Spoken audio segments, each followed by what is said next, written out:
സാഹോദര്യത്തിന്റെയും സൗഹാർദ്ദത്തിന്റെയും പ്രതീകമായ ബലിപെരുന്നാൾ ദിനത്തിൽ ഇബ്രാഹിം നബിയുടെ ജീവിതം സ്വന്തം ജീവിതത്തിലും പാലിക്കാൻ ഏവരും തയ്യാറാകണമെന്ന് പാണക്കാട് അബ്ബാസ് അലി ശിഹാബ് തങ്ങൾ പെരുന്നാൾ സന്ദേശത്തിൽ അറിയിച്ചു.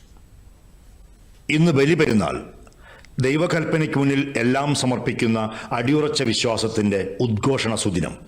പ്രവാചകൻ ഇസ്മായിൽ നബി തന്റെ ഏറ്റവും പ്രിയപ്പെട്ട പുത്രനെ ദൈവപ്രീതിക്കായി ബലിയർപ്പിക്കാൻ സന്നദ്ധനായതിന്റെ ഓർമ്മ പുതുക്കലാണ് ഈ സവിശേഷ സന്ദർഭം. ഇസ്മായിലിന്റെ ത്യാഗസന്നദ്ധതയിൽ പ്രീതിപ്പെട്ട ദൈവം ആടിനെ ബലി നൽകാനുള്ള സന്ദേശം നൽകുകയായിരുന്നു.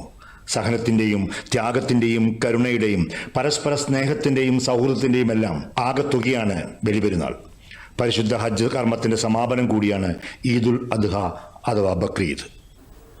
സമർപ്പണത്തിൻ്റെയും സഹകരണത്തിൻ്റെയും സ്നേഹത്തിൻ്റെയും സമുന്നതമായ സന്ദേശങ്ങളാണ് ബലിപെരുന്നാൾ സമൂഹത്തിന് നൽകുന്നത്. പരിശുദ്ധമായ ഹജ്ജിൻ്റെ അതിമനോഹരമായ സവിശേഷതയും ബലിപെരുന്നാളിൻ്റെ പ്രത്യേകതയാണ്.